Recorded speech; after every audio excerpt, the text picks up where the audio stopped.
gang-stalking. How do they hurt, like, women and grandmothers and kill people's pets? Alexis told police the people were keeping him awake using microwave vibrations and calling out his name. They want highly intelligent people to be targets of this program.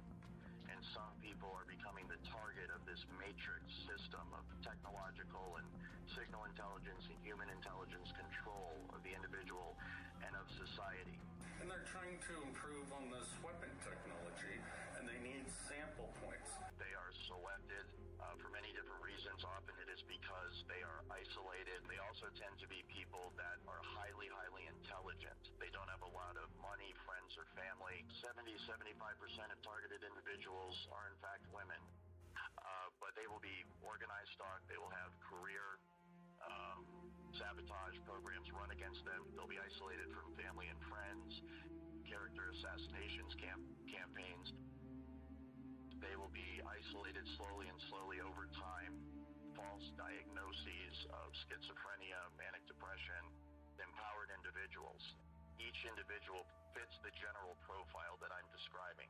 They normally have some sort of a free mind. They're outsiders, they're what the government would call dissidents or revolutionaries or people that may be a problem. 70-75% of targeted individuals are in fact women. 70-75% of targeted individuals are in fact women. 70-75% of targeted individuals are in fact women. They're people that aren't part of the crowd, so to speak, in the way that they think. They will be organized stock. They will have career sabotage programs run against them to ruin their job. Some TIs have said that this kind of profile that all TIs fits is empowered individuals, and I would definitely agree with that.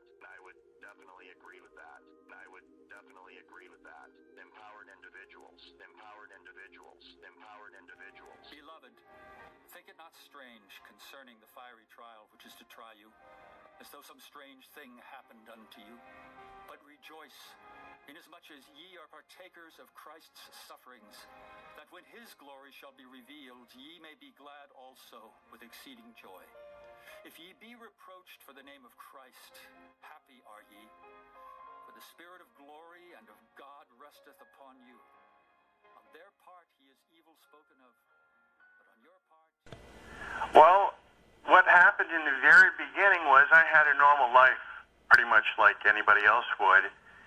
And then, in about 2005, approximately 8 years ago, I began experiencing unusual happenings, odd happenings. At first, I really didn't pay much attention to them. Things like furniture being moved around in my apartment. I was like, did I put that there?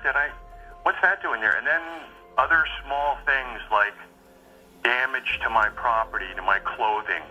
Small things, but it's called what is known as small but noticeable damage. And at about the same time, I also noticed,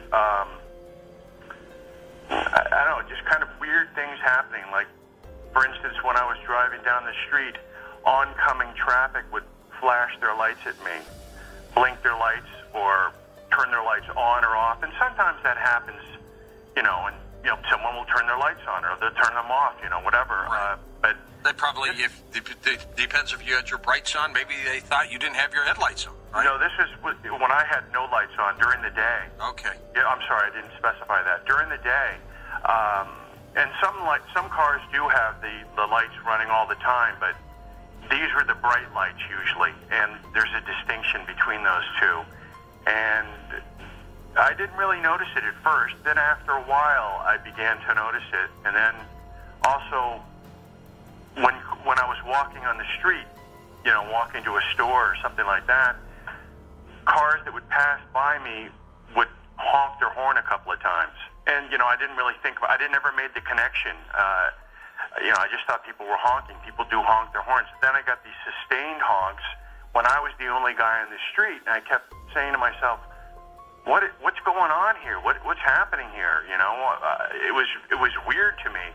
And then also another thing that I noticed, these are all methods of parts of organized stalking or gang stalking. I prefer the word organized stalking. There's many different methods that are used, and I was experiencing them just by noticing them. And then when I did investigation and research, I said, I went on the internet by myself. Nobody was there to explain. I was by myself living in an apartment in Hollywood, California, as a writer, doing screenwriting, and I would spend, weeks at a time in my apartment writing. And when this started happening, I had nowhere else to really turn to. There was no one that had any answers for me, so I went on the internet and I started to explore and putting in keywords, brighting lights, enter, exit. I started entering these things into the searches that I did, right. and I got back that these are all symptoms, classic symptoms of being a targeted individual. When did this all start for you, Michael?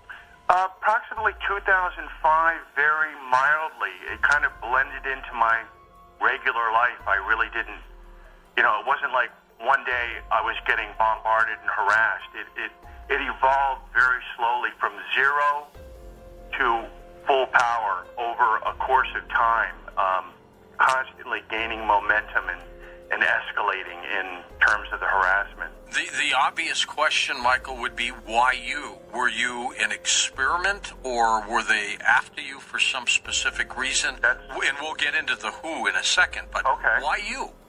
Well, that's a really great question, George. I tried to figure that out a lot of times, and there is no, in my particular case, some targets, I understand, have had their perpetrators confront them and say, you know why this is happening to you? And they would give them a reason. But for me, there was no answers. And you probably don't even know who they are. No, I really don't.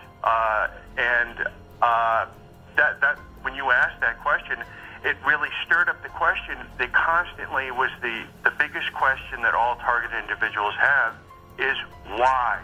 Why me? What have I done to deserve this? Get back to you and your situation here. Would you say that you've been stalked? Oh, yeah. Yes. Now I've gotten to a point where I still receive organized stalking once in a while, but the whole key to survival is to really just, at first it terrifies you because everywhere you go there are people. When I traveled around the world, hopefully we'll get further into that, and I'll tell you, there were people already put in place wherever I went. I even got a directed energy burn on a plane going down to Argentina. Yeah. So I mean, there's no, and people were on when I went to Madrid, Spain, to get my first evidence. I was harassed on the plane. I actually had to take the guy's picture, and he was very upset by it too. As Roger will tell you, they do not like to have their picture taken, or they do not like to be filmed. When you first become a targeted individual, you really don't know how to handle it, and that's one of the techniques I discuss in the book. Is that one of your greatest tools that you can have? People will be like, "What, a gun?" No, that's the last thing you want to have. The greatest tool you can have is a digital video camera, a small one, handheld, used covertly, not blatantly. Mm-hmm. And this literally stops the harassment dead in its tracks because they do not like to be filmed. And when you have something on film, you have evidence and you have proof, and they do not like to give you that. So when you confront them with anything that can challenge them, they usually run away. Shalom, thank you for joining me for another episode of This Fiery Trial. My name is Zachary Breen, and this is episode, I think this is actually episode 52, and that is, I thank the Most High for that. And with that in mind, Heavenly Father, I thank Thee for this day. Thank Thee for what Thou hast given me. Thank Thee for blessing me to be able to do this podcast. I ask Thee to please bless everyone who hears this, that the words, the audio clips, the scriptures, that they will bless and inspire to help us continue walking this road in righteousness and under thy protection. And Heavenly Father, I ask this in the name of thy Son, Yahushua, the Messiah. Thank you. Shalom. Okay, that's something I've decided I'm going to do a lot more often on the, I was going to say on the air, but during the recording. I usually do it before I start recording, but I think that I want to just start doing it just so that everyone gets a chance to, in case you don't pray, that there will be a prayer when you do hear this, because that's my goal, is that this podcast, that it be a blessing, that it be a source of inspiration for everyone who hears it. And that's my hope, my desire, my goal for the ministry, artistic ministry, is to use the creative talents that the Most High has blessed me with to share His word, and podcasting is one of them. And I don't know, there probably will be other podcasts, but this one, it's called This Fiery Trial, and it is looking at what this social malady that some people are calling gang-stalking. In some circles it's called organized harassment, community harassment, adult bullying, touchless torture, targeting, demonic harassment, electronic harassment. It has so many different names. It depends, I guess, on the person and maybe their perspective or what it is that they're dealing with. It is happening to people in various parts of the world. It's not just confined to any one part of the world or any one part of any particular country. Both victims and perpetrators can be from either gender. It makes no difference what your religious affiliation is, or your political denomination, or nothing. None of that plays a part in this, because I don't know, I've had people who have taken part in tormenting, harassing me, and stalking me that have been male and female, black, white, Asian, Latino, rich, poor, homeless. It doesn't matter. And I know that's the same for a lot of us. The only thing that, for me, that I've noticed is that there are many who are participating in this as perpetrators, that they are what I call children of disobedience. And that's a term that I get from the scriptures, from a phrase that was used by the Apostle Shaul. The Gentiles call him Apostle Paul, but he described, he called them children of disobedience, and he said that their minds are, that they're blinded by the God of this world, the God of this age, or this dispensation, however you want to term it. But I was on the bus a few days ago, and I was just sitting there. And I don't know, I don't know if it, I don't know, maybe somebody just wanted to give me a nice little friendly reminder, hey, we're still here.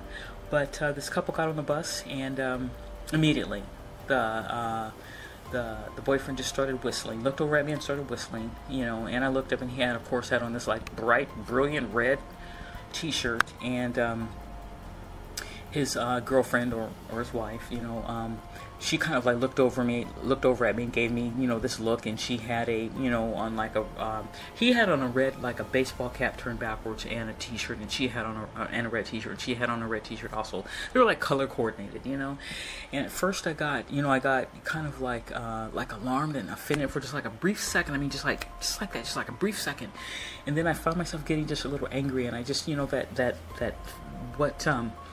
what this fellow just said in the interview, I just started, why are you doing this to me? What are they doing this to me for? I don't know these people. I've never done anything to them. And I started to, that kind of old tape started playing. I don't even know them. I ain't did nothing to them. Why they mess with me? Why they always gotta mess with me? And then the Holy Spirit just, just reminded me that these are children of disobedience. It doesn't matter. They don't know me, and I don't know them.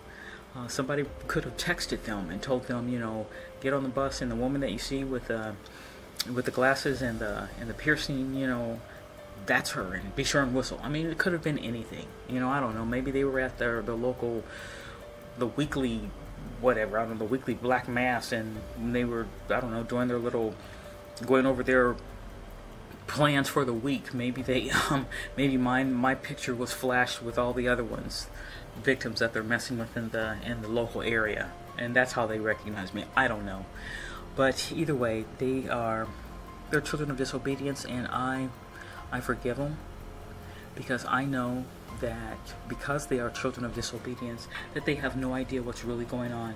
And let me just see if I can turn to that real quick, if I can remember that. I believe that's in the book of, it's in the New Testament. I want to say it's in the book of Ephesians. You see that? I could be wrong, but see if I can find that. Always got to have the scriptures. Always got to have the scriptures. I don't care how many shows I do, how many episodes I do. I always want to have the scriptures. But I want to look, and something tells me that it's in the book of Ephesians, but I could be wrong. But when he talks about the children of disobedience, but what came to me was that I forgive them, because I know that they don't understand. You know, that scripture says that their minds have been blinded to the glory of the gospel. Okay, here it is. Here's one verse, Ephesians chapter 2. And you hath he quickened, just started at verse 1, and you hath he quickened, who were dead in trespasses and sins, wherein in time past ye walked according to the course of this world, according to the prince of the power of the air, the spirit that now worketh in the children of disobedience, among whom also we all had our conversations in times past in the lust of our flesh, fulfilling the desires of the flesh and of the mind, and were by nature the children of wrath, even as others. Okay. So, there it is. The children of disobedience. That's what they are. That's why they could, get on the bus and do that to a complete stranger who, doesn't know them, has never had any type of interaction with them before. They probably couldn't tell you my name. They probably couldn't tell you anything about me. But someone has, told them that this is so and so, and we need you to go and and do this and say that, and blah blah blah blah blah, and that is what they did. But they okay, yeah, I just found this other verse where it talks about how their minds have been blinded. But if our gospel be hid, it is hid to them that are lost, in whom the God of this world hath blinded the minds of them which believe not, lest the light of the glorious gospel of the Messiah, who is the image of Elohim, should shine unto them. See, they don't have that, and so that's why I can forgive them, because they don't understand. They really don't get what it is that they're doing. And deep down, probably not the whys of it. They don't know that this is a spiritual battle, And the man in that interview, that was just a clip from a video by from AM Coast to Coast, or Coast to Coast AM, and that was the author Michael F. Bell. He wrote, if I can remember the name of the book, his book is called.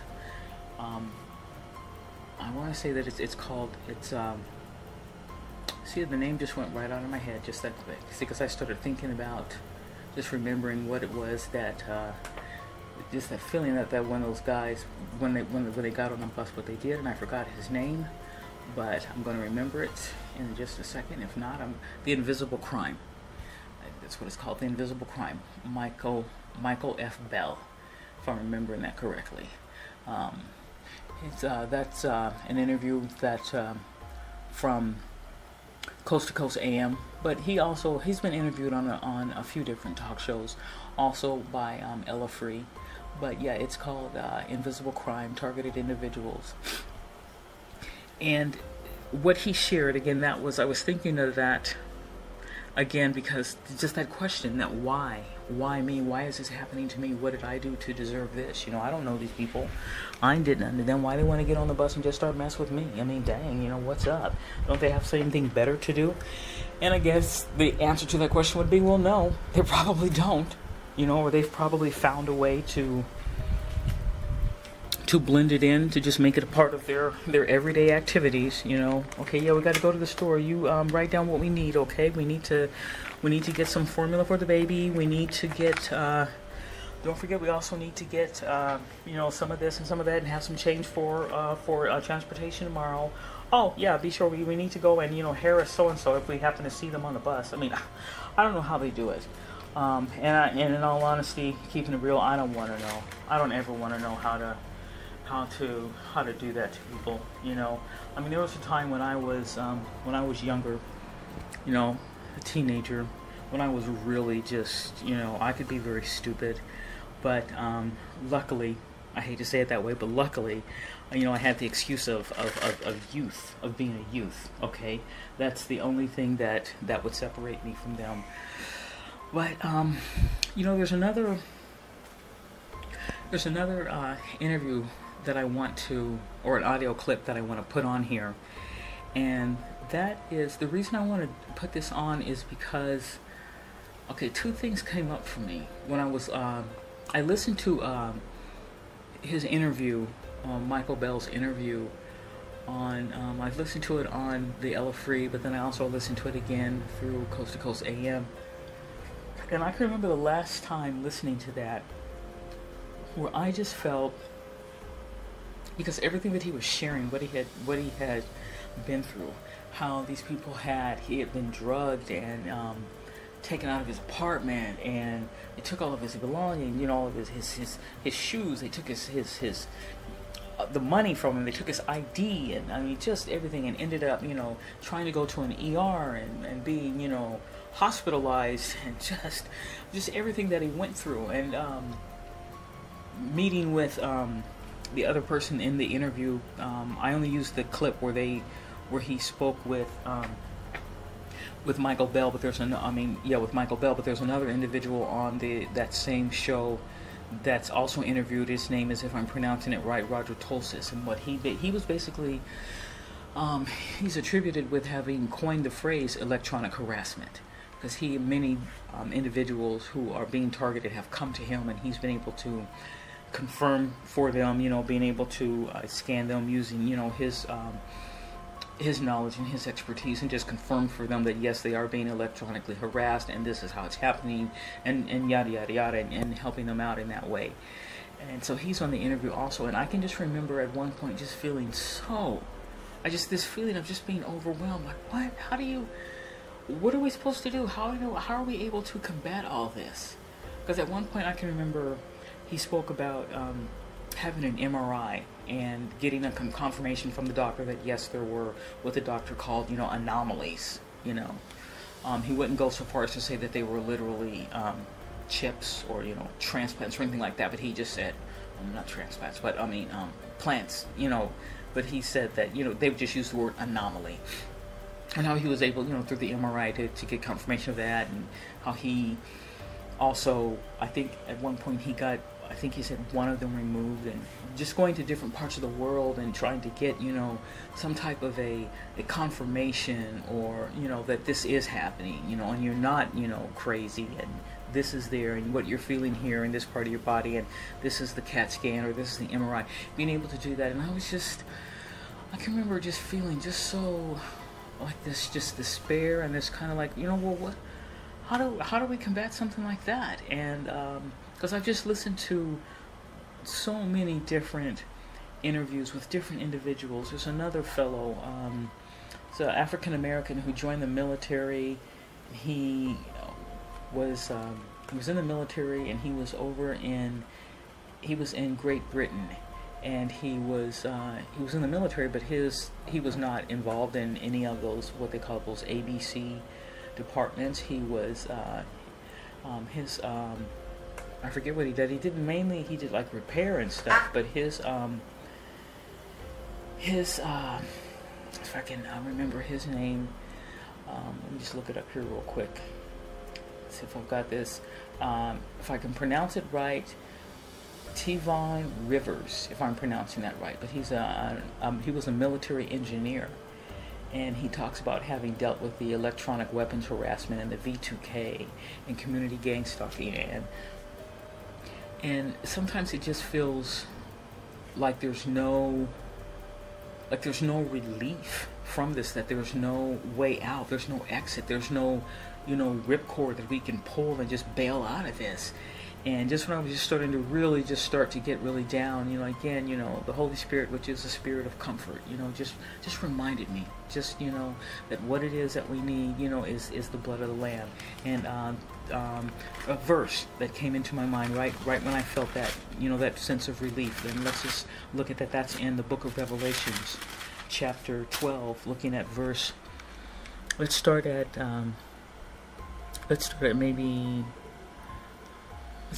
verse 10. And I heard, this is Revelations chapter 12, starting at verse 10. And I heard a loud voice saying in heaven, now is come salvation and strength, and the kingdom of our Elohim, and the power of his Messiah. For the accuser of our brethren is cast down, which accused them before our Elohim day and night. And they overcame him by the blood of the Lamb, and by the word of their testimony, and they loved not their lives unto the death. And so that, I remembered that. It just came to me. That, and they overcame him by the blood of the Lamb. And that's what we need. We need the blood of the Lamb. We need the blood of the Messiah. That innocent blood, the only individual to walk amongst mankind, pure and innocent, and maintained his purity and maintained his innocency unto his death. His blood is so pure and so powerful that it can heal, it can protect, it can clean, it can relieve, it can redeem, it can save. And that's what we need. And I thank the Most High, I praise the Most High for allowing the Holy Spirit to be with me, to remind me of that. Because again, the enemy, he wants us to get in a place of despair, to get in a place of frustration, where we feel that our back is to the wall and that there's no way out. The enemy, that's what he wants. His goal is to, as Peter said, is to steal, to kill, and destroy. Destroy the spirit, destroy confidence, destroy faith, destroy hope. And we cannot let that happen. I cannot afford to let that happen. And so sometimes I think that it's as much as I do the research and hear the talk shows and get the testimonies and the information, I think sometimes that it's important to spend just as much time, perhaps if not more time, in doing the opposite, and that is to read the scriptures, to develop what I call, and I wrote down here in my notes, I wrote down strongholds. And basically,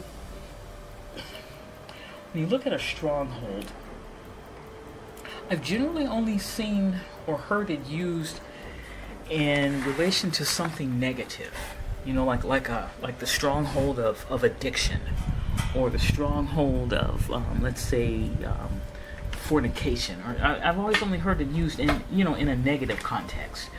But in all honesty, anything can be a stronghold. Why not a stronghold of peace?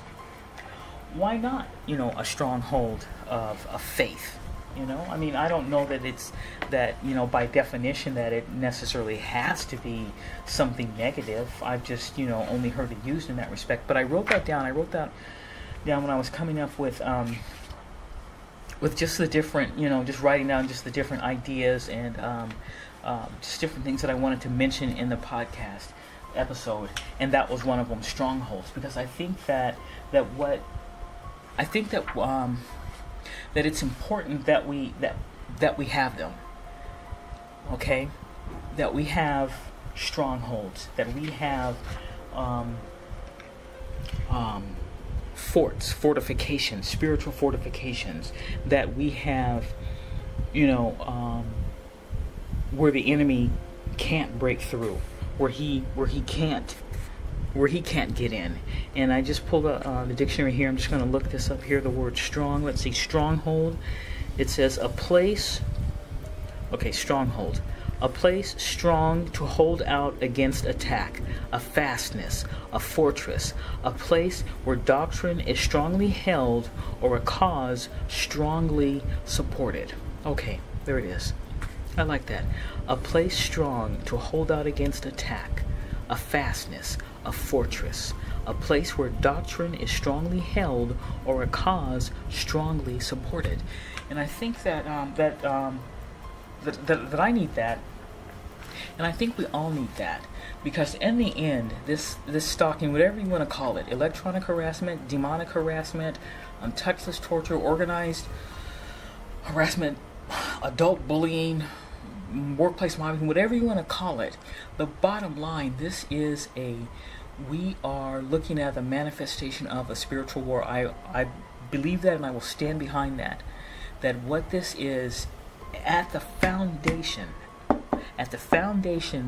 what this is a manifestation of a spiritual war, of a timeless spiritual war that has been going on since before time, because time is a construct of this physical realm, and this has been going on since before then, and that this is just the latest realm. This is just the latest version of it, which includes the electronic harassment and the surveillance and people entering into homes like he described, and many of us have experienced that.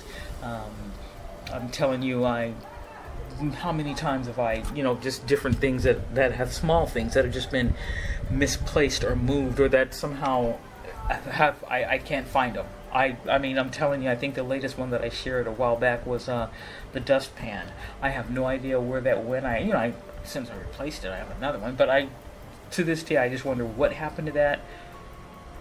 And the only thing I can conclude is that someone came in and took it. I mean, my interactions with my neighbors is such that I would have remembered if I had loaned someone the dustpan. I mean, come on. I would have remembered if I had, but small things like that. Or just having your computer hacked, or having, problems with your cell phones, or just, the hang-up phone calls. Just all of that.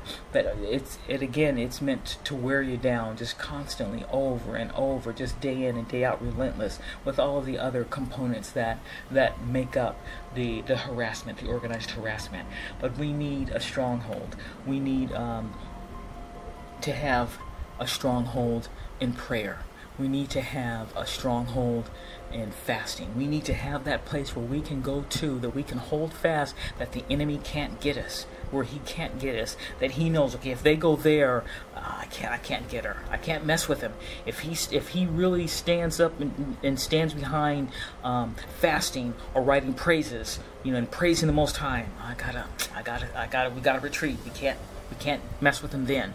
We need to have those places in our life where they can't get to, because we don't have, many of us are so separated, we're so isolated again, and that's that's by design. They get us to the point where we don't have any support, where the support is either withdrawn from us, or because maybe the support system is such that we choose to withdraw from them. Maybe they've shown themselves to be untrustworthy, not dependable. Maybe even participating in some of the harassment that we're dealing with, or co-signing it.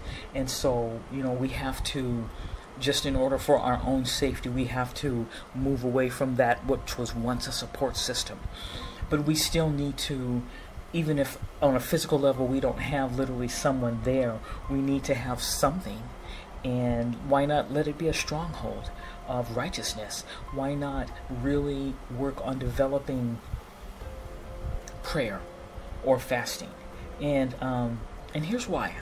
This is something that I've shared this audio clip before, or a part of it, but I'm going to share more of it.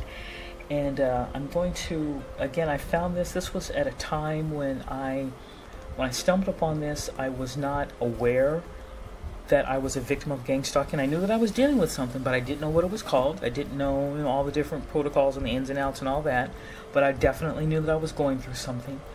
And I started listening to this, and what he said, it really hit me to the core. And I do not identify as a Christian. I identify myself as a Messianic believer, as an Ansari, a branch of the Messiah, but not as a Christian.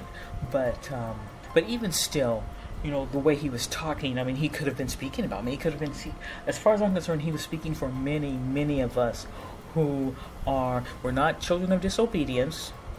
Okay, we're definitely children of light, but we have a weak or a casual relationship with the Most High. We have an assumed relationship We all know them. And we've all been that way, where we've just like, oh yeah, I believe. Yeah, we call him God. We don't even have the wherewithal to even look at to do any research on that word. So we just say, yeah, I have a relationship with God. Yeah, oh yeah, I believe in God. Yeah, oh yeah, totally, yeah. I don't know, and that's all we have.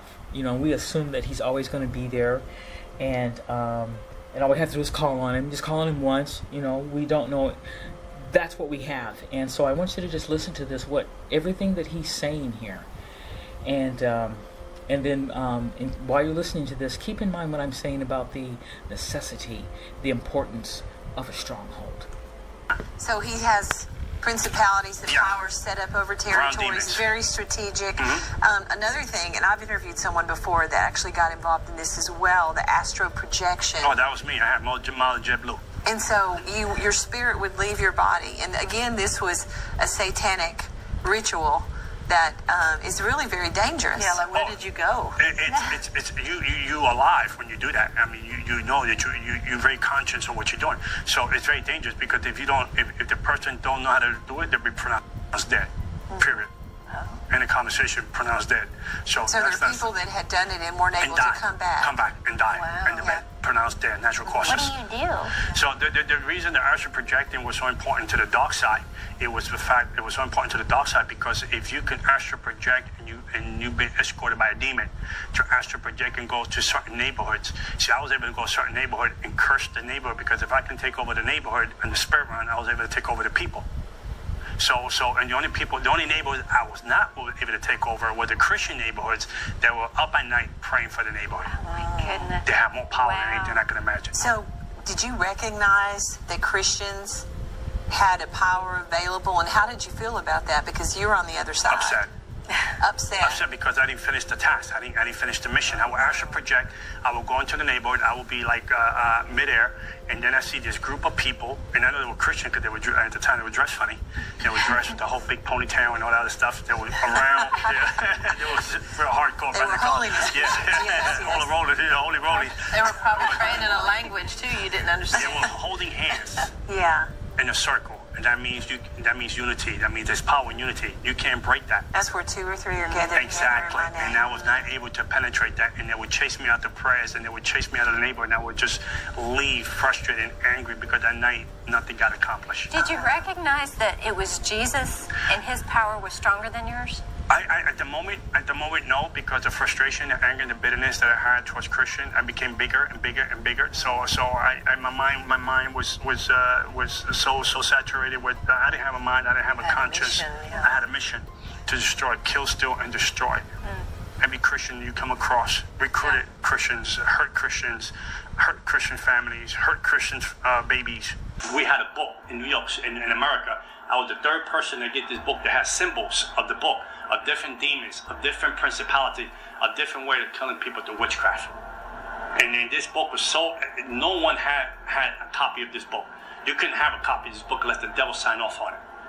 And I was the third person that received that book. And I would take symbols from that book and do witchcraft to people and put people and make people lose their mind. I put witchcraft on people, make people get diseases out of nowhere. I put witchcraft on people, make people get leprosy. I put witchcraft on people, make people get cancer. I mean, I did witchcraft to people. I gave people miscarriages. I gave people abortions. I put people in hospital for surgeries that didn't even have to go surgeries. I did witchcraft so people can lose their minds. I put spirits of bipolar, schizophrenia. I put spirits of disease on people. I put suicide spirits on people. I'd be up all night long praying and talking to the devil.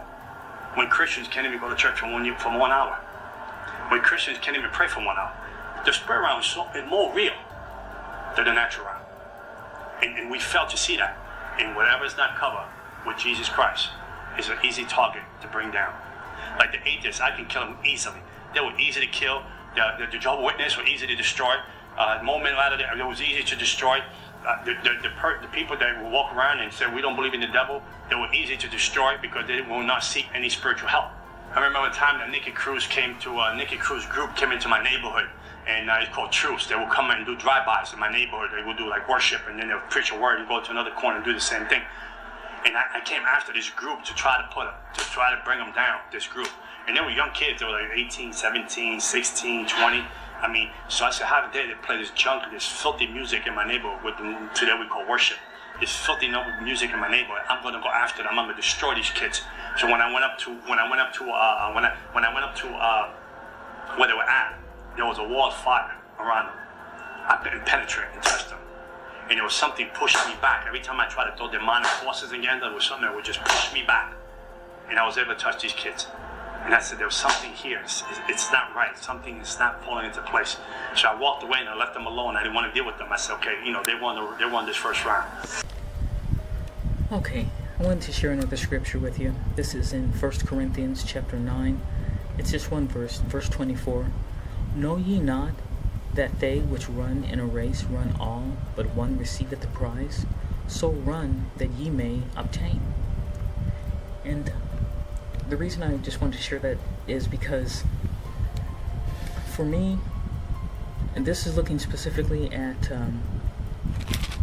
prayer, because like I said, I just wanted to, because I know that we're in a fiery trial, that we are in a situation where if this is just a forerunner to something that's even greater, even worse, then we need to really be able to, we need to start developing some strongholds. And the Apostle Paul said, pray without ceasing. So I think that that's definitely a stronghold of righteousness that we need to develop.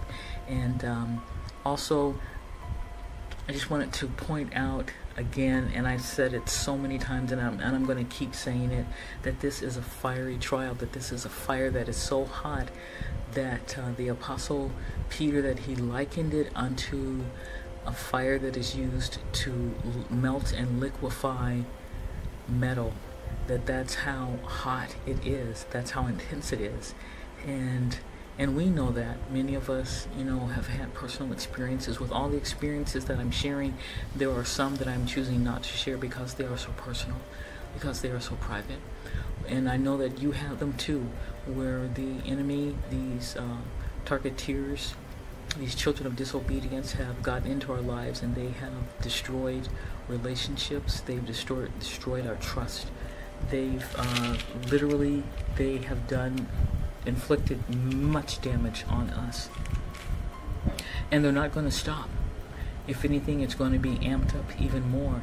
And again, I might even share this other clip also, but there is I did share it one other time, the interview on Coast to Coast with Art Bell, that the witch who called herself Harlot, where she said that her goal, he asked her why she, at one point I think he said, why do you do these things or whatever, and she said that her goal was to bring people down to the gates of hell on a silver platter. Okay, and I'm paraphrasing, but these people, they mean to destroy us. They mean to destroy our lives on this physical realm, and they mean to destroy us spiritually, that we lose our chance for salvation. That's where these people are at. Many of them, they know that the end of their life is going to be in hell, and so misery loves company, and they want as many of us down there with them as possible. And she had no bones about it. There was no shame in her voice. Her voice wasn't shaking or trembling when she said that.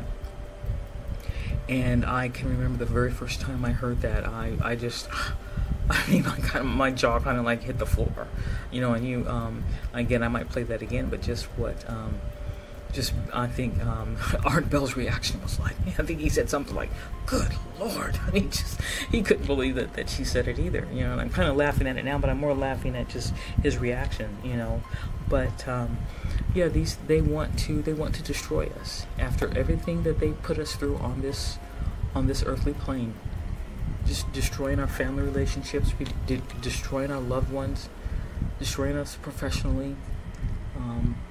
Again, as what this fellow Ramirez shared, being someone who at one point in his life, when he was under that influence, being a child of disobedience, or he would go out and put diseases on people, put a spirit of suicide in. He said at one point he would go up into hospital rooms, into an ICU, and put a spirit of death in there just so someone could die. This is what's out there, and yet we need to some of us, we feel that we have a right to life, that we are not going to just sit down by the wayside and let them walk over us, that we have a right to stand and to have some type of a semblance of peace.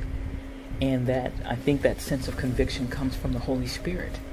And so the Most High does not leave us without support. He does not leave us defenseless. He gives us guidance. He gives us strength. But we have to develop it. We have to take advantage of it. We have to put it to use. And so that makes us different from those types of Christians that Ramirez talked about, being able to just, to just bowl over and just do any way he wants to. Those are the ones who, they know about prayer, and sure, they pray every once in a while. They might throw something up there towards the ceiling, before they go to bed, or right before they, step outside the house or whatever. But, we know that because of what we're going through, that we really, really need that sense of security from Him. We need to feel in our bosom, that burning in our bosom, that when we say, please be with me throughout the day, Father, please be with me. We need to really feel that security in our bosom. Yes, I will be with you throughout the day. We need to feel that. And so in order to do that, we need to really work on developing a relationship with Him, because He has said many times in the Old Testament and in the New Testament, I will have mercy on whom I will have mercy on. He does not have to extend us His grace and His mercy simply because we ask. Some of us are led to believe that, but no, that's not the way it works. If He does not want to extend that grace and that mercy to you, then you're not going to get it. Okay, that's pretty much what that means. And so we need to do something. We need to catch His attention, and one of the ways that we catch His attention is, of course, through, I believe it's through prayer. And so the reason I read that verse in 1 Corinthians, let me just read it one more time. Know ye not that they which run in a race run all, but one receiveth the prize? So run that ye may obtain. And the reason I put that in there is I was just I'd always used that in terms of a spiritual walk, but also again in terms of just on a physical level. And because think about this for a second. If you go to a gym and you get on one of those plans, and the trainer comes through and they take you through the tour of all the the different Nautilus equipment and the free weights and everything, and they give you a little plan, and they give you a card, and because this is the thing, you have a goal. You tell them, well, I want to increase my cardiovascular, and I want to melt away some of this fat that's on the rear end and around the hip area, and I want to guys, you might say, I want to get a a beefier chest or whatever. You tell them what it is that you want, and they say, okay, yeah, we got this. We can develop you a regimen that if you follow this faithfully, and you do it every week, you'll see results within 6 months. They tell you that, and so they give you a little card. And what it has is it will have the days of the week and the month, and they'll tell you, okay, you're gonna in little squares, and you put the line through the square, a diagonal line, and they're gonna tell you you're gonna do 2 sets of 10, for I don't know, weightlifting, for your biceps and for your triceps, and they're gonna go through, and what you're gonna do is you're gonna take the card with you. And as you do each exercise that you complete, you're going to put down how many you completed. And the idea is so that you can see throughout the week, throughout the month, and all those months, you can see the progress that you make. Now, that makes sense, right? If you're trying to, gain muscle mass, or you're trying to, burn away fat or whatever, you really want to be able to see the difference. And so you'll be able to say, especially now because it's January, this is the beginning of the year, the new calendar year, right? So, by June, you want to be able to look a little better in the bikini, or, whatever, but you're going to have the cards, and it's going to show, you're going to be able to mark your progress. Well, I applied that in a different way, and that was with prayer. And the idea was that I wanted to pray to cultivate a relationship with the Most High. And how do you do that? Well, okay, you get down on your knees and you start praying. But really, purposefully, I felt this kind of wall, in the sense of I didn't know what to pray about. I didn't even know. I'm not ashamed to say this, because I've made progress in this. But I'm telling you, when I first started wanting to do this, I was like, I didn't even know what to talk about.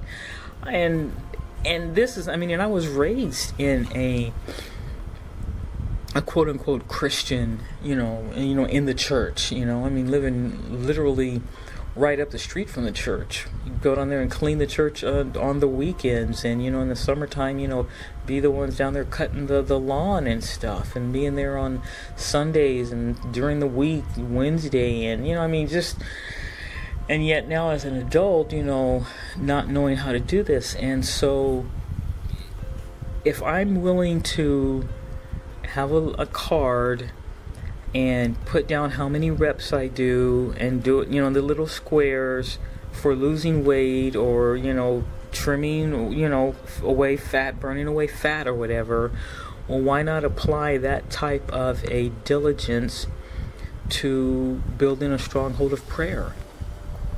And so something at one point I can remember, I would literally get an alarm clock and put it for an hour, and literally pray for an hour. And there were times when I would literally find myself kind of like glancing over at the clock and seeing how much time had passed. But it was important enough for me to do that. And I'm not trying to brag. That's not what this is about. I'm just putting this out there for that individual who needs to hear this. If you want to have a relationship with the Most High, a serious relationship where you can call on Him for protection, for guidance, for comfort, then you're going to need to put some time into it. You're going to need to show Him what it is that you're willing to do to really have a relationship with Him. Because in this day and age, the Messiah asked very clearly, He said, when I return, will there be faith on the earth? Why would He say that? What did He foresee?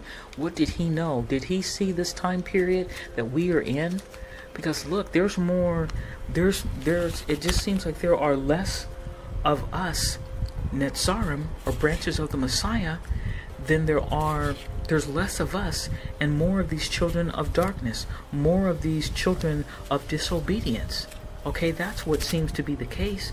But so if that's the case, then what we need to do, those of us who really want to have a relationship with Him, we're going to need to put some time into it. We're going to really need to work on having a relationship with Him.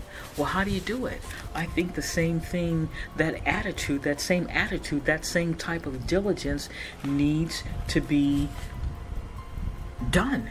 We need to really be diligent in that. And if that means that I'm going to turn on an alarm clock to make sure that I pray for an hour, then I'm going to do it. And if the Most High sees that, is He going to be ashamed? Or is He going to be, wow, she's really that committed to having a relationship with me that she's willing to literally set the alarm to make sure that she prays for an hour? And I know there are some of you, who are just so righteous and so pure and just so got it so together that you wouldn't need to do that because you already just pray for an hour automatically. Well, good for you. I'm proud of you. Go ahead on with your bad self. I'm not one of them. I had to literally do that. I had to literally set an alarm because I wanted to learn how to pray. Why? Because I was dealing with people that were, now I don't know that they were literally of that caliber as Ramirez were, but I was dealing with some stuff. Look, let me just say it to you one more time. On a Greyhound bus, a woman coming towards me, and the Holy Spirit pretty much told me clearly, I got it, that this woman was going to try and put something on me. But for whatever reason, she didn't. She looked at me, I looked at her, she looked at me, I looked at her, and she kept on walking. She went right up to this woman that had that baby. Oh, that's just such a pretty baby. Oh, can I hold it? And the woman let her hold the baby, and she put that thing on that baby, and that baby was just, wah, wah, wah. I mean, it was, you could tell by the way that this infant was crying that there was something wrong. And the other indication for me was that the other people, that other family that was there, clearly with an intention of doing me some harm, he turned and looked at his mom. He was looking around scared and worried, and he, at one point, he looked over at his mom. I mean, I guess maybe like, what are we supposed to do now? And the woman, his mom didn't care. She was just looking out the window. She was not concerned one bit. I mean, that is, and I've shared that before, but that's when the light bulbs came on for me. These people, these cray-crays, this is what they're willing to do. So when I heard him X number of years later giving a testimony where he's talking about going up into an ICU ward and putting a spirit of death in there so that someone could die, and going into this neighborhood and putting a spirit of addiction, and going over into this neighborhood and putting a spirit of suicide, I don't doubt it. I do not doubt it one bit. And if that's what's out there waiting for me, I'm going to need some help. I'm going to need some protection. I'm going to need to know how to pray better than just throwing up a prayer. Oh, Heavenly Father, thank you for this day. Thank you for all that you've given me. And please be with me and guide my footsteps on the path. And I say this in the name of Jesus Christ, amen. That's not going to cut it. No, that is not going to cut it. So I decided, okay, yeah, I'm going to need to really step up to the plate. And so, yeah, I made that choice. And I decided, yeah, then I'm going to need to learn how to pray for 30 minutes. And now I'm going to need to learn how to pray for 45 minutes. And now I'm going to need to learn to pray for an hour. Okay, and if that means I have to literally put a little stopwatch on, then that's what I'm going to be. So be it. I'm going to do it. And I am telling you that if this is what's going on in your life, where you have these types of satanic attacks, where people are literally doing things to you, walking through your dreams, stalking you, got you so terrified that your sheets are just soaked with sweat, that you're having horrible imagery that you're seeing when you close your eyes. Sometimes you don't even need to close your eyes. When you've got people that have you so scared that you're almost ready to run off the road, you think that they're going to literally get you in a car accident. When you've got strange people coming up to you, glaring at you, literally trying to flex at you in the grocery store, getting your attention over here so that someone else can walk by and toss some items into your cart that you didn't put in there. Okay, when you have things like that going on, and you need some protection, and you can't trust your family, or you just don't have any family, and you really feel that the Holy Spirit, that the Most High, that the Messiah is there for you, then you're going to need to do something like that. And I'm just giving you an example of what I did. And let me read it to you one more time. What did he say? So run that ye may obtain. That means you're going to have to do whatever it takes so that you can get what it is that you want.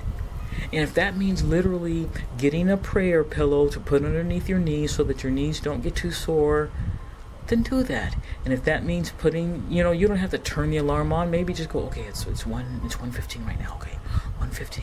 Okay, 1:30. That's 15 minutes. Then do that. The Most High is not going to get offended. What, you think the Most High is going to get offended because you want to try to have a relationship with Him? He's going to be offended by that? Come on now. But I'm just putting that out there, that we need to do something to build up a stronghold. We need to do something to increase our spiritual strength. Because remember what he said. And he said that at least one or two different times. Maybe even more. But these Christians couldn't even pray for an hour. Literally couldn't even pray for an hour. Think about that. And he's sitting up here talking about how he's going, what do you call it, demon church? What the heck?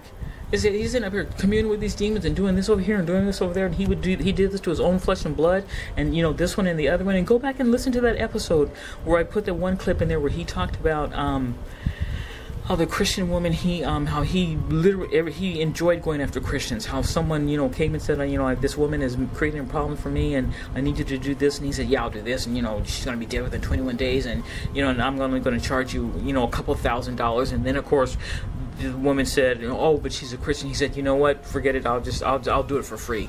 I mean, that is how much hatred that they have for those of us who put our faith and our trust, and we keep the commandments and we follow and adhere the guidance, the laws, the statutes, the commandments of the mighty one of Jacob, that they're willing to do this.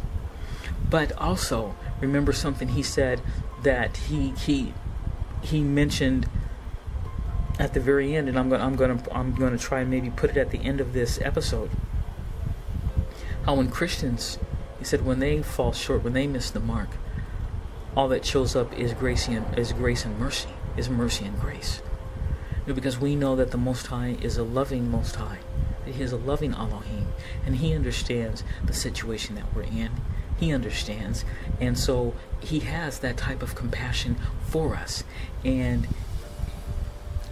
I felt and I feel that He was pleased that I would be so willing to have a relationship with Him, that just like I would diligently have a card and go to the health club and mark it, okay, this many reps and I did this many, but next week I'm going to try to go for this one, or I did this for Monday and now I'm going to do this for Wednesday.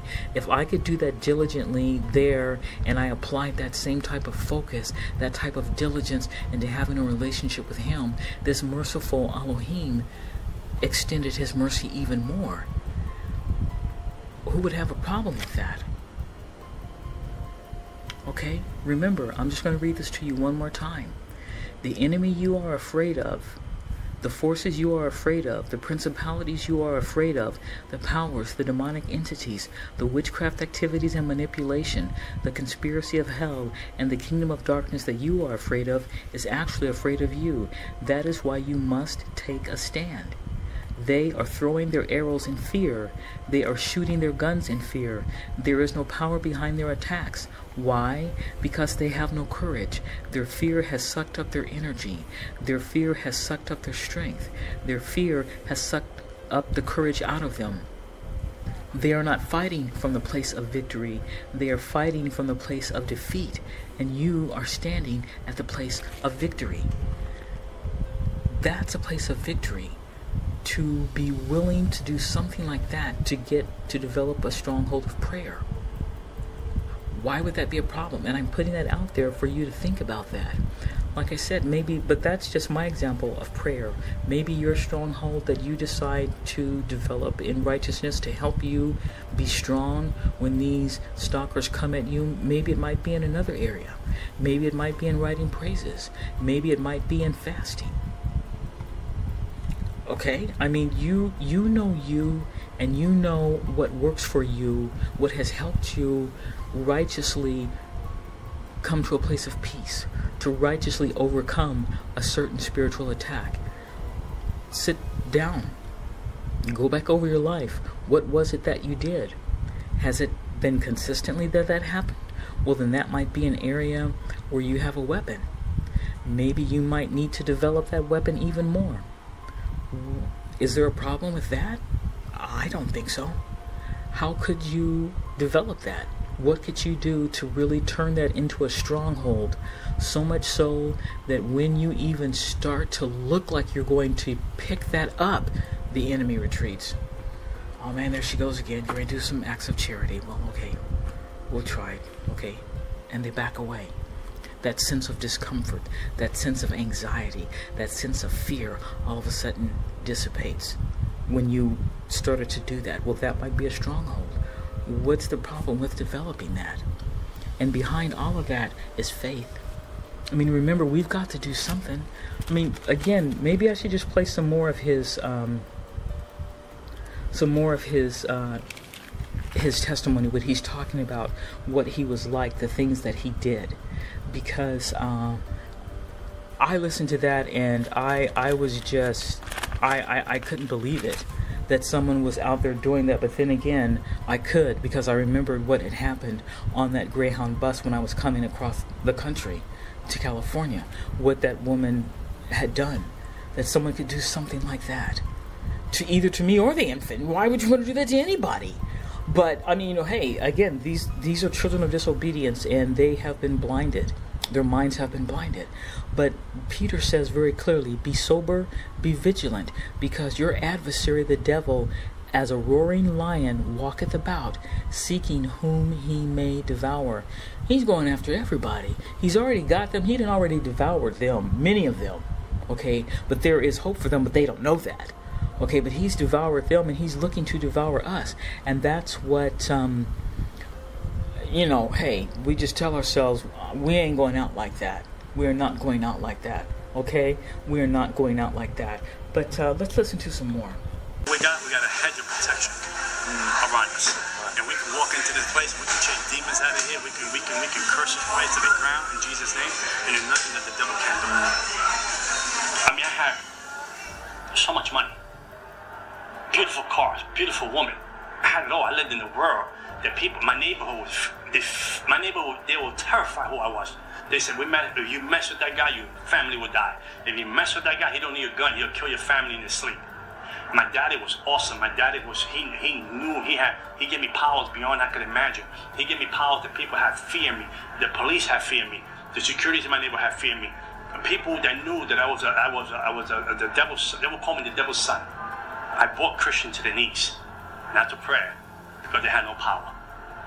It wasn't because your God wasn't all powerful. Don't get me wrong. Because your God was all powerful. The vessel was weak. The vessel had no prayer life. The prayer had no fasting life, and they had no relationship with God. There was a form of godliness in the person, but no power. The person was weak. The person had nothing going. He had a Bible. He had the right suit on. She had the right dress on, but there was no connection with Jesus Christ, because you was out of his will, you was out of his promises, and you was out of his divine purpose. And I had you, I own you, I had you as a slave. I broke you, I put witchcraft on you. I kept doing that to Christian after Christian after Christian, after families, after churches. I chased everything down that represented the cross of Jesus Christ. Very demonic place. So that place has an effect on the whole neighborhood, you're saying? Oh yeah, of course. Oh, that just has this whole region on lockdown. That's the devil's throne. We just went into the devil's throne. That throne been there since the 80s. And then they go there, spend $100, $200 buying all these things, and then they broke. They're on welfare, public assistance, but they got money to buy all this junk. They think their life is going to get better. They think that their life is going to improve. They think they're going to make progress in life. They think that they're going to break generational curses. They think they're going to break, vex spells, voodoo. They think they're going to break all that. And basically, God said, I come, I do it for you for free. Just give your life to me, and I'll set you free. But they don't want that. That's too difficult for them. That's too complicated for them. But they can walk into a place like this and drop $200 and think that their life is going to be free, and they're going to live a life in abundance. I had contact with the principality that runs Haiti. His name is Candelo. I had contact with him. I had contact with demons in Miami. I had contact with demons in Africa. I had contact with demons here in New York City, principalities that run the crossroads of the world, here on 42nd Street. Okay, there's a different principality that run the crossroads of the world here on 42nd Street. They're the ones that try to run here in this neighborhood. I didn't have a conscience. I remember I did witchcraft to my brother and I put him in jail for 5 years. The witchcraft I did to my own brother, my own flesh and blood. I did witchcraft to him. I put him in jail for 5 years.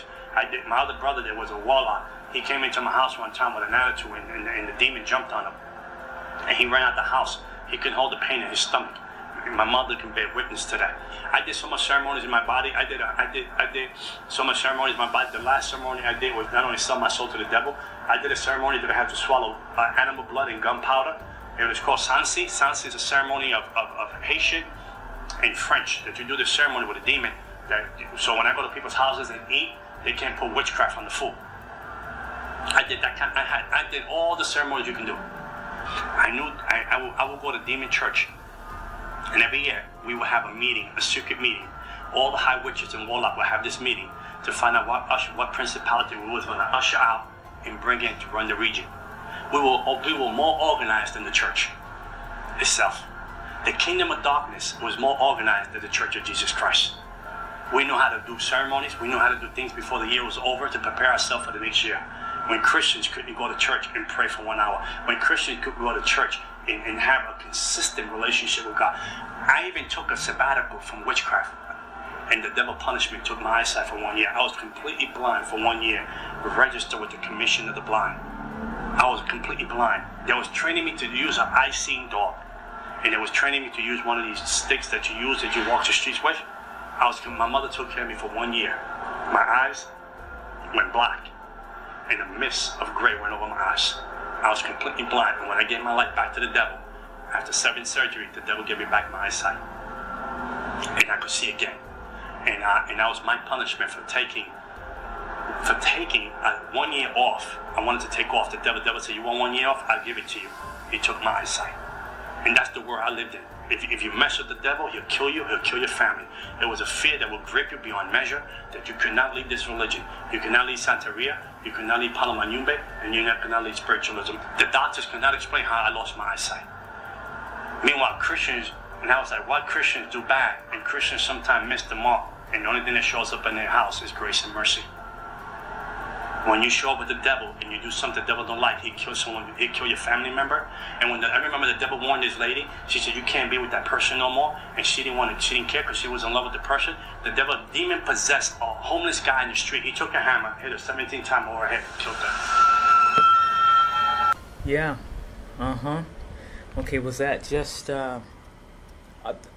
there's so many different parts in there that that we can just go over everything that this individual is sharing. And I'm so grateful to hear. If you listen to his entire testimony, well, then you know that he ultimately was called. He was convicted by the Holy Spirit, and he has since turned his life around 180 degrees, and he is now a minister. He does a lot of outreach. He does a lot for spreading, the word. And amazing that there was a time in his life when, as he said, that he was without a conscience. The different things that he would do.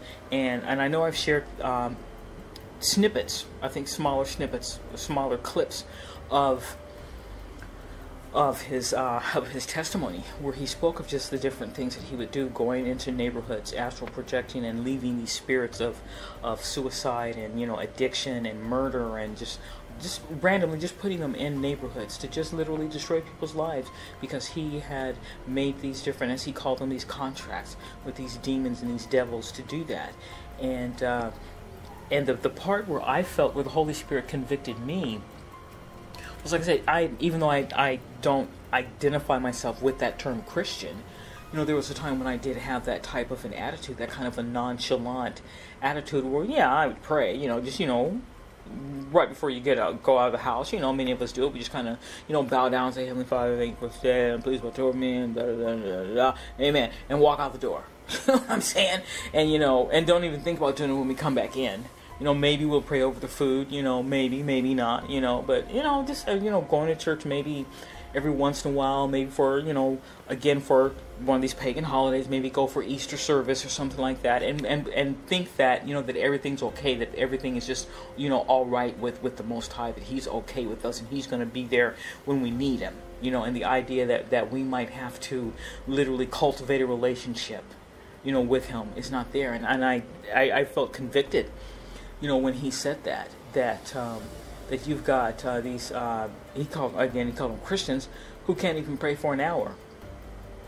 They can't even. He said, they got the Bible, he's got on the suit and everything, and she's got on the dress and all, but hey, they don't have anything else. And he said, and the vessel is weak, and how he knew that about the majority of these people who are calling themselves Christians, and even these Messianic believers, and and he knew that he could get them all. And this is what he said. He went down the list. You just heard it. He said, Jehovah's Witnesses, I could get them. These Mormons, Latter-day Saints, I could get them. These atheists, I can get them. These people, I mean, just name it, I can just get them. And he did it over and over and over. Christian here, Christian there, church here, going after churches. There is another clip of his, it's not included in this one, but where he talks about getting involved in this relationship with this woman who was a Christian, but he was simply interested in, was just for lust, and she had invited him to go to some revival or something, and he went just because he just wanted to impress her and wanted to be able to ultimately, just for lust. And so he went up in there, and then I guess as he relates it, the minister did an altar call and invited everybody to come to the altar for redemption or something. And he, again, wanting to impress this woman, he did it. And when he got up there to the minister, he leaped on the minister and just started choking him. I mean, this is the same individual where he really, could go up in there, and how these people, they could not. I wish I could find that. I mean, I might even try to find that and even play that on this episode to just show you as he describes it, what ultimately happened. And again, my thing is I found for myself, and I still feel the need to really develop strongholds, because this is what's out there. These types of people are around, and there are more and more of them and fewer of us. And I'm not trying to be, a gloom and doom, negative, messenger by saying that, but I'm sure you realize that the agents of the kingdom of darkness, these children of disobedience, that there are more of them than there are of us, and that they are gathering their forces together, and they're showing, they're starting to kind of flex, and we're starting to see it. And this is, many people have said this, that what we're dealing with is gang stalking, this targeting, that it's just a forerunner to something that's going to be even worse, that's for something that's going to be even more insidious. And if we are being mowed down with this, which is just a forerunner, what should we expect when the actual real battle is before us? So I think it's really, I decided for myself that it's important to have a stronghold. And I think that having a stronghold of prayer is really important. The Apostle Shaul, he gives us encouragement. He gives us a word of advice. He says, pray without ceasing. Don't stop praying. And I've noticed sometimes that the enemy, I kind of get this idea that as hard as it is for them when I fast, I sometimes get the idea, it's weird, but I get this feeling that they hate it even more when I pray. That that they really truly do not like it when I pray. And Derek Prince spoke about that too, where there is more, how can I say this? We would think that something like fasting for 3 days or 5 days, or that would be like a problem for them, and it is. But sometimes simply reading the word of the Most High creates more of a problem for them. Sometimes praying creates more of a problem for them. But so I think that, and it's going to be different for everyone. I'm speaking just, in terms of myself, the strongholds that I am working on developing and, just fortifying. But it might be different for you. Maybe your stronghold, might be praise. Maybe your stronghold might be charity, doing works of charity. Maybe that's where you will find yourself at peace. Maybe that's where you find that the enemy is really thwarted, is when you literally are in the service of your neighbor. I mean, it's different for everyone, but I think we need to develop strongholds of righteousness, because these types of individuals, as Mr. Ramirez shared in his how he was in his past life, there are those types of people that the enemy can send against us. They will send people like that, just like I was on that bus. I mean, it wasn't. I mean, what? It wasn't. There was nothing special about that day. There was nothing special about that trip on the bus. I was just doing an errand like any other day, and they just got on and just first thing they did was started whistling, and had on the bright red. He had on the baseball cap and the bright red T-shirt, and she had on a kind of like a matching blouse. Okay, and there it was, and for just a quick second, it kind of flustered me in that old tape. Why are they messing with me? I haven't done anything to them. I don't even know these people. Man, it just started going. And again, the Comforter was right there, just reminding me who these people are. These are children of disobedience. But I wanted to share this with you. Because this is, I think that this episode is, I think it's going to be more geared towards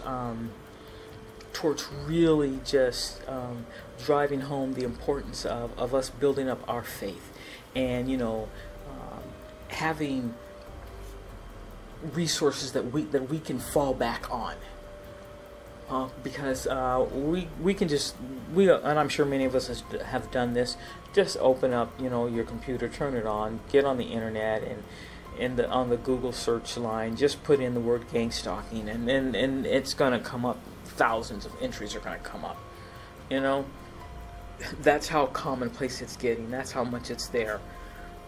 But what we need to make sure is that there is also an equal amount of entries around inspiration, around strength and support. So I wanted to read this to you. I've read it before, but I'm gonna read this. I'm gonna read it again. I don't know how much of it I'm gonna read. I'm just gonna start. Here we go. The enemy is not stupid. He does not attack anyone who is not going anywhere.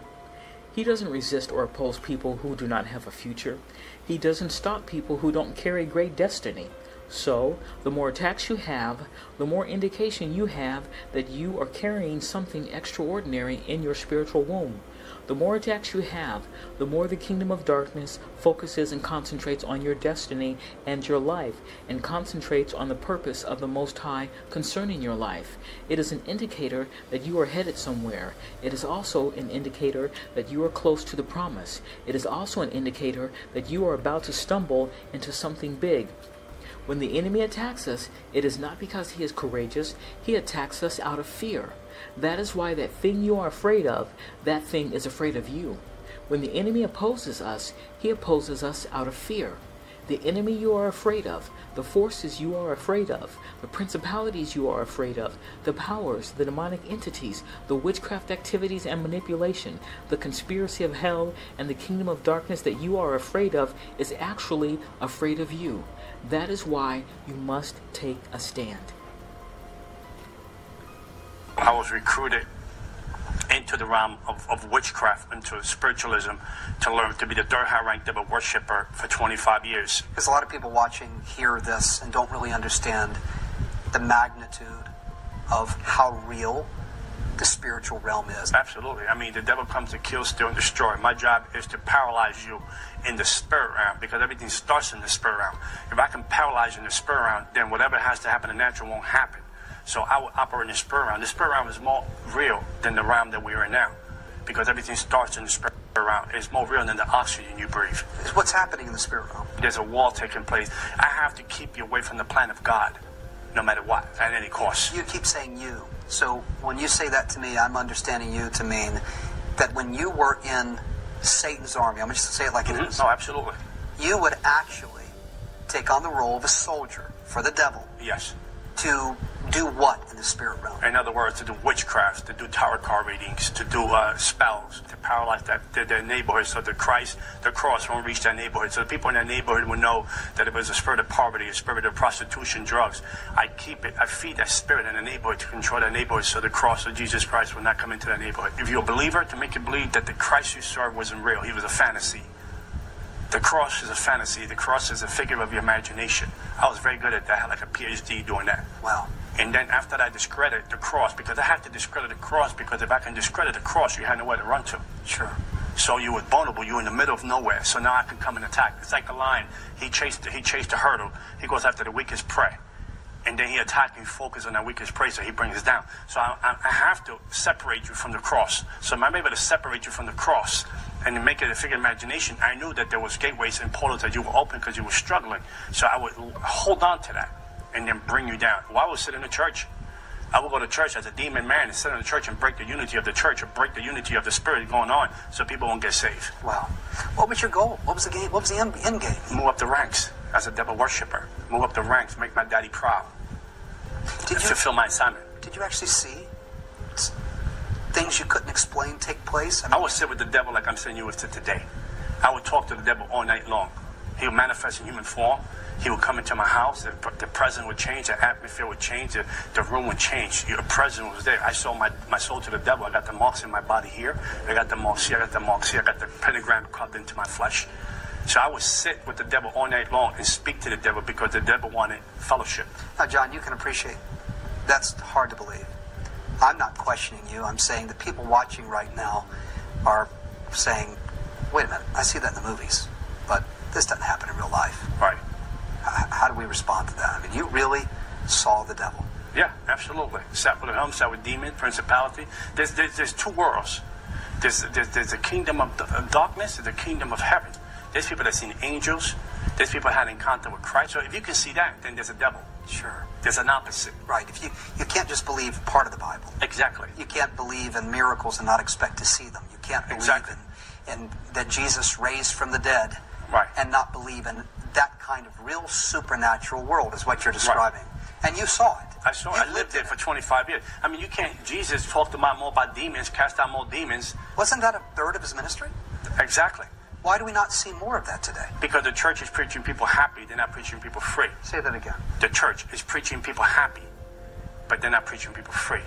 Christians are coming in bondage and shackles and strongholds and generational curses in the pastors. And no disrespect to anyone's ministry because I'm a Christian. I'm a believer. I'm on the side. I'm on the right side. But I can't preach you free, but I'm preaching you happy. Right. You know, it's like a sugar rush. I'm giving you a sugar rush, but I'm not really, you're not being healed. You're not being delivered. You're not being set free. Right. Well, there's a place for that. Curious. Take a look. So basically, in 1999, I was driving into my neighborhood, and the devil was sitting on the passenger side of my seat. You can feel the body form, but you can't see the physical form. You felt the body form. You felt the presence of the devil in the car with me, driving back from a club, from recruiting people. And then the devil tells me, "My son, you love me." And I said, "Of course I love you." And he said, "There's a guy on the 12th floor. He's hiding behind the door. He's about to mug you and hurt you. Would you sacrifice him for me?" I said, "Sure enough." I went up to the 12th floor. I lived on the 12th floor. The apartment I lived was apartment G. I came around the place. I know the guy was there, standing there. It was about 4 in the morning. I went to drag him into my apartment so I could cut his legs off. I could stab him in the jugular vein, drain his blood, cut his legs off, his arms, and dedicate it to the devil so the devil can walk the earth as a human being. And the guy slipped from my hands, ran down the stairs. He was completely gone. And I was so disappointed that night that I was not able to do my first human sacrifice. Because human sacrifice doesn't give you power. It just tells you can play God. You can take a life. Okay, so you see there, we can't afford to play with this. We cannot afford to take this lightly. There are individuals out there who still have that mindset. Now, we've been listening to this portion of John Ramirez's testimony, and if you follow through, you know, the different again, you can just put his name in the search engine or the search bar on, you know, the YouTube channel, and you know, the videos will come up, you know, the different interviews that he's done where he's talked about how he was pulled from that lifestyle, a very dangerous, bloody lifestyle. I'm just trying to come up with the right adjective to describe it. But so we know that now that he definitely works, you know, from what he's shared, he's definitely been called to the light. He does the work of the Most High, and yet we know that there are others who are not doing the work of the Most High. We know that there are people who are making our lives miserable, and if they have their way, they will do something like what he just described doing. That they have, some of them have made pacts. They've made, like he said, they've done these contracts and such, where they have literally sworn that they are going to do everything they can to us, including to kill us. That is what is happening. And this is a manifestation of a war, and people die in war. And again, I'm not sharing this to get myself all worried and anxious and fearful, nor to get you worried and anxious and fearful, but just to drive home the importance of why it is that, you know, I'm working to develop some strongholds in my life that will be a stay. Again, that definition that I shared with you about stronghold, that they will be a stay in my life, that I have a place of retreat when this type of demonic activity, when there is someone messing with me with that kind of attention, with that type of an agenda, that I can have a place to go, a place of refuge. And it needs to be, I feel that it needs to be developed, that it needs to be cultivated, that it just doesn't come, you know, instantaneously. Maybe it does, but and again, like I said, not just fasting. Fasting is one, prayer is another one, but not just that. Praise writing. I mean, you know, you decide, but I think that it's important that we have that, and I just wanted to share this individual's testimony in this portion of his life, what he did, and just what he put people through, and that is still going on. You know that, and I know that. You know that when you walk outside your door, depending on where you're at and what's going on, that there's a possibility, if not an actual, you know, fact, that within 5 to 10 to 15 minutes of being out and about in your area, in your neighborhood, that you're going to come across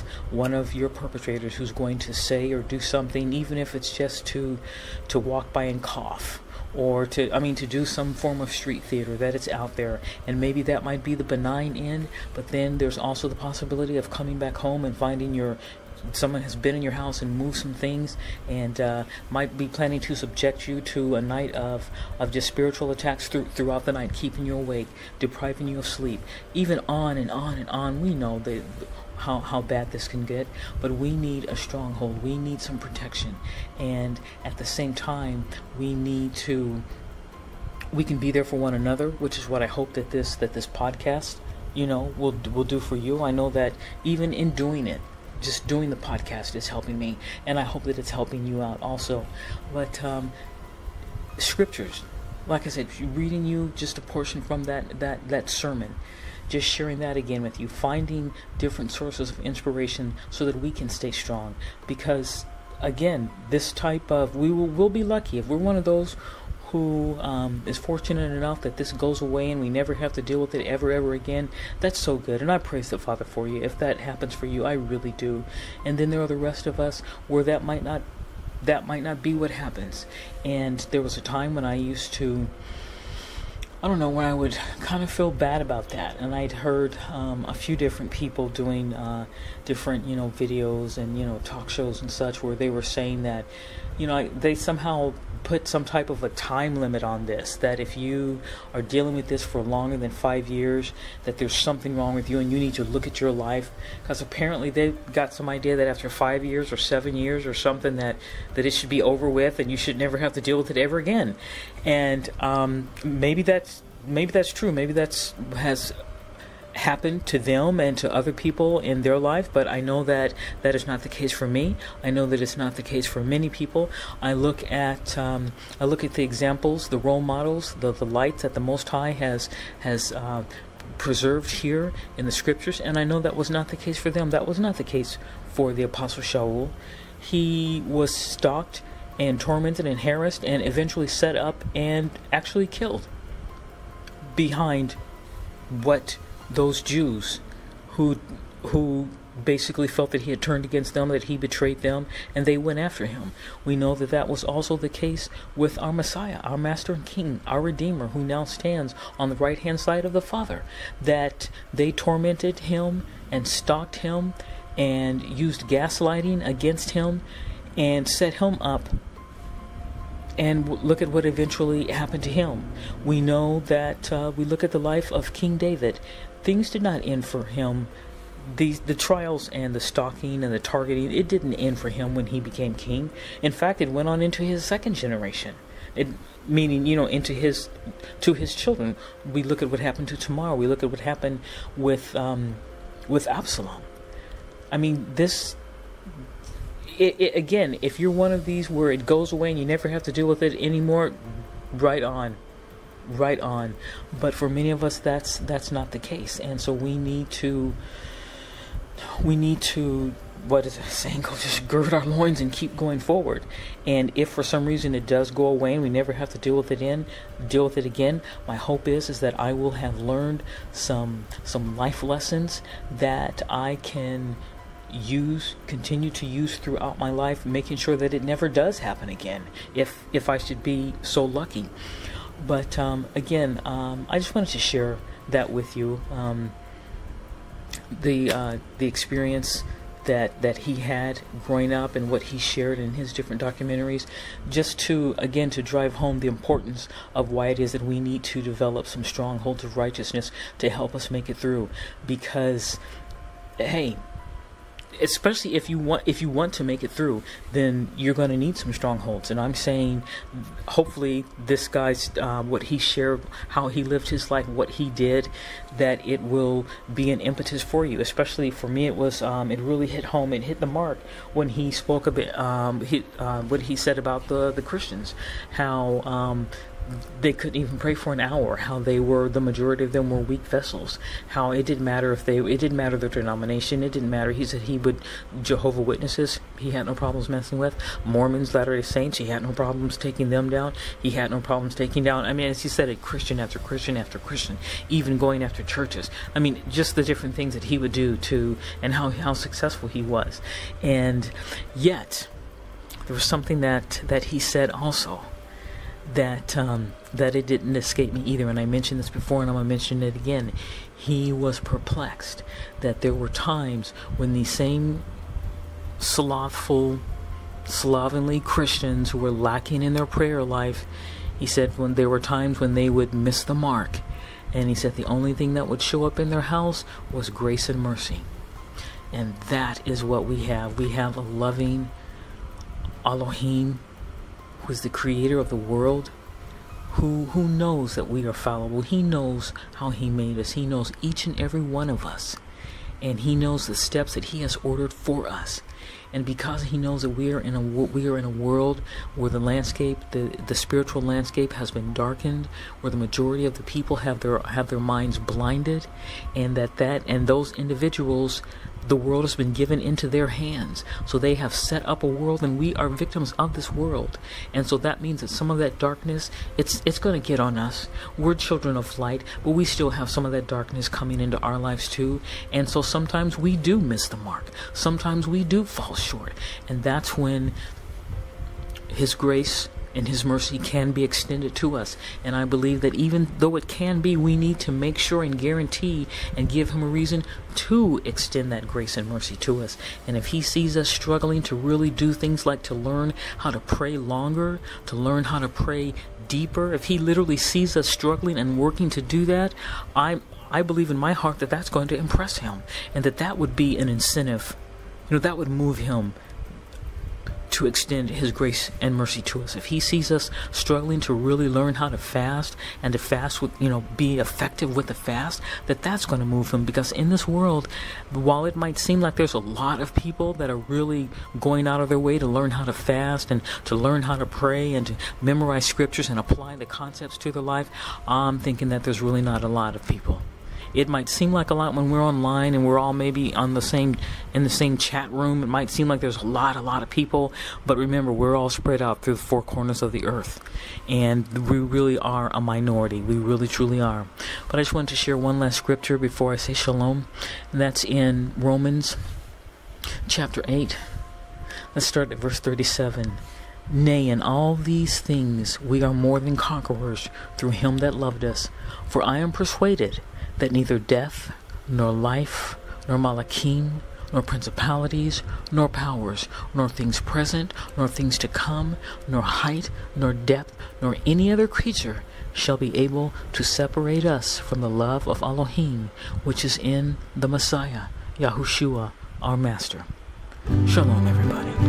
Only you, oh Jah, only you can save us now. Jah, you're my rock and my salvation, my foundation I'm depending on. And you're my sword and shield, you're my only defense in this battlefield. And there is nowhere I can run to but to you, O Jah, defense of the poor and needy. And you're the only source of rescue in this land of the ungodly. So help us, Father Jah, and bless our family, that we can live in love and harmony. Save us, Father Jah, bless our family, that we can live in love and prosperity. 'Cause when this world is coming down on us, in you, oh Jah, we put our trust. So let us meditate on you every day and night, and contemplate on everything that is right, to do good unto others as we would like them to do unto us. And save us, Father Jah, bless our family, that we can live in love and harmony. Save us, Father Jah, bless our family, that we can live in love and prosperity. Save us, Jah, save us, Jah, oh, well, Lord, save us, Jah. Almighty Father, in thee we put our trust. We know that the righteous living is a must.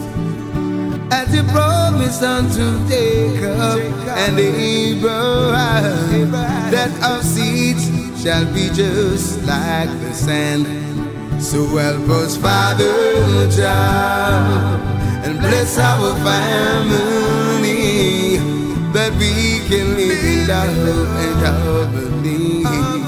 Bless us, Father Jah, bless our family,